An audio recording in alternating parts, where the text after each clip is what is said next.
You know, we're all so familiar with the story of Christ that I think perhaps we tend to forget how truly remarkable it is in its simplicity. There was a man born of Jewish parents in an obscure village. The child of a peasant woman, he grew up in another obscure village. And he worked in a carpenter shop until he was 30. And then for 3 years, he was an itinerant preacher. He never wrote a book, he never held office, he never owned a home, he never had a family. He never went to college, and he never put his foot inside a big city. He never traveled 200 miles from the place where he was born. He never did any of the things that usually accompany greatness. And while still a young man, the tide of popular opinion turned against him. His friends ran away, and he was turned over to his enemies. He went through the mockery of a trial, and his executioners gambled for the only piece of property he had, his coat. And when he was dead, he was taken down and laid in a borrowed grave. 19 wide centuries have come and gone, and today he is the centerpiece of much of the human race. All the armies that ever marched and all the navies that were ever built, and all the parliaments that ever sat, and all the kings that ever reigned, put together, have not affected the life of man upon earth as powerfully as this one solitary life.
Hey folks, how are you? My guess is today's the 25th. If you're watching on December 25th, you're starting to clean up or you're thinking about cleaning up. It's Christmas is almost done as far as, or maybe you're in the kitchen and you're trying to get all the lunch ready or dinner ready, or you're getting ready for family. But soon, sometime today, you're going to be cleaning things up, turning things off. And so soon, Christmas is going to be over, isn't it? All the presents will be open. All the oohs and ahs over with, the surprises going to be done. You hope and pray that you maybe got what you wanted. For us dads, that tie that you received, that'll never see the light of day again. Maybe not. But all the running around, all of the shopping, all of the cooking, all of that at some point today will be over and done with. And maybe it already is for you. And Christmas is over. Maybe a relief, maybe some sadness, maybe a mixture. Maybe just a relaxing in a big comfy chair, and you're just looking at your kids, your spouse, family and friends, and just relaxing in the afterglow. But Christmas is over. And you know, one of the things that sometimes may hit you, is kind of sometimes the sadness. For some, there's even a service around our world today talking about a blue Christmas, where we acknowledge that for some, Christmas isn't a pleasing expression. And sometimes that may have hit all of us, where we have a Christmas that doesn't measure up. You can see that sometimes on a kid's face, where maybe they were hoping for something and they didn't get what they wanted. If you watched yesterday's service, we even talked about that and how God used a friend of ours here at our church to show the light of Christ.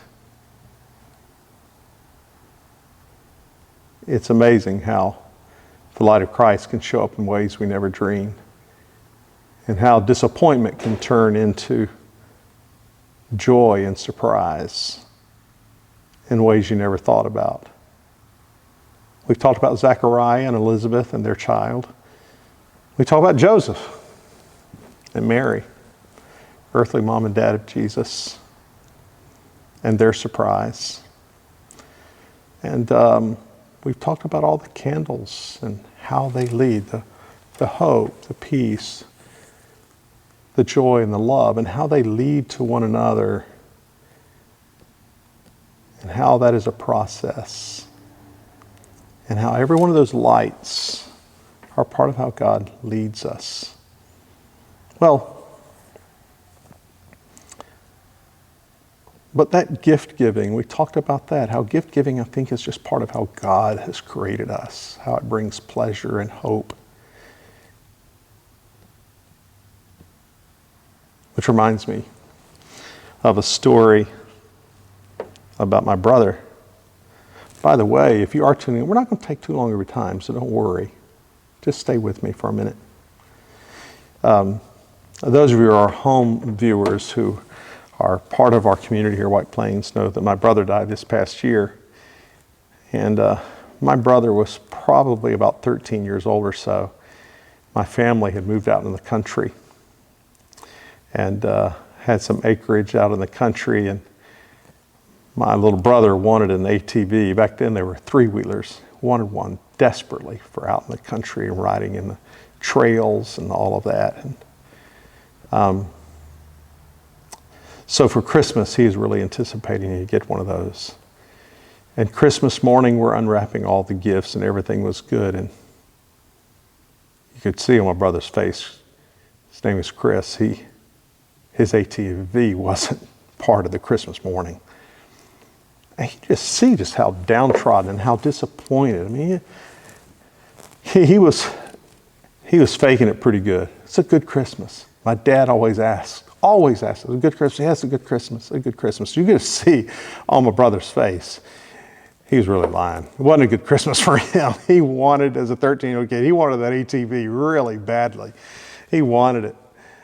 And so it was hard to watch, really, because you knew he wanted that.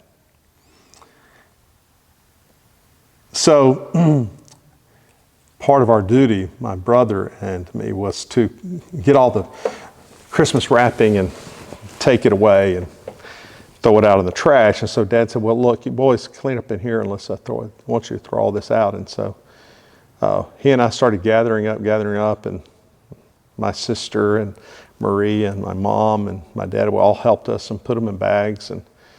And they were all helping gather it up. And so my brother and I were getting all these bags of trash and taking it out back and to go put them in the trash cans in the back of the house. And Mom and Dad and my sister kind of followed us, sort of, but Chris and I sort of ignored them, particularly Chris. He didn't even pay attention to them. Chris was 13, wasn't having a good day, and he was kind of irritated, I think, and it wasn't a good Christmas for him. He hadn't gotten his ATV.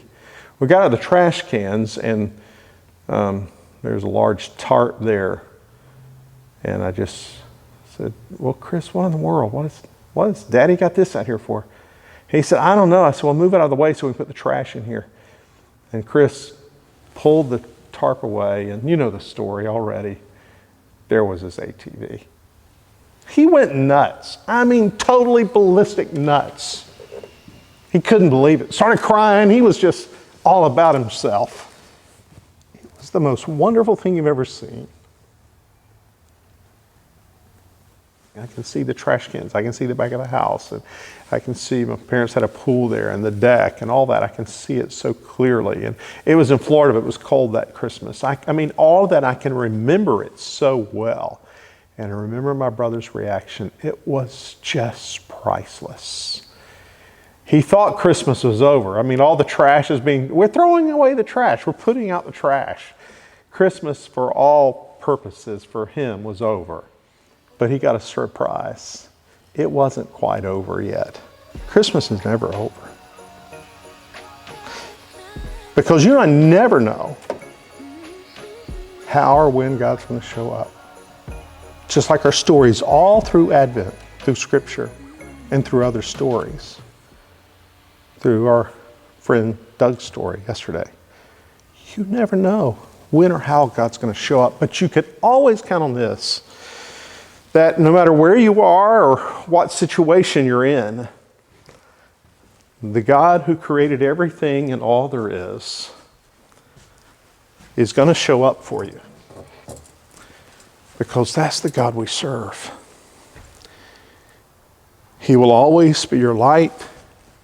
He will always be the one who cares.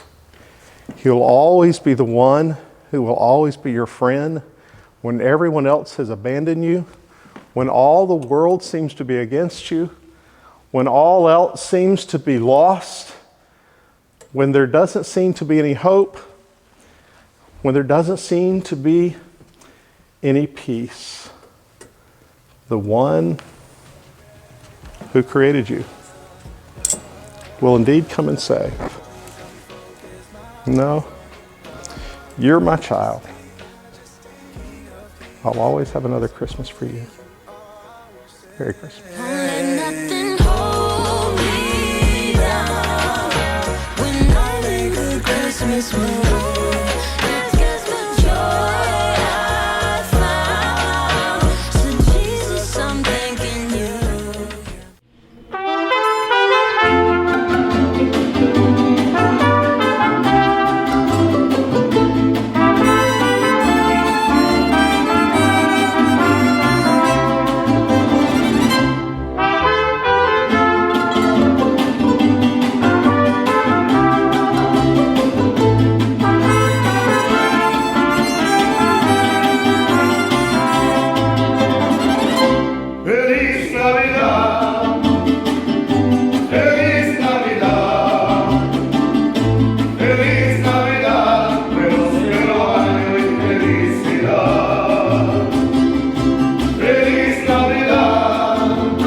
Happy Christmas.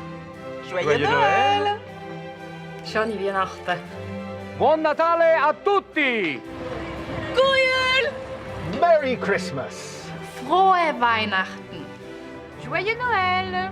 Happy Christmas! Ho, ho, ho! Frohe Weihnachten! Oh,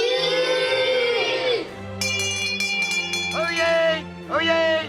I wish you all a very Merry Christmas!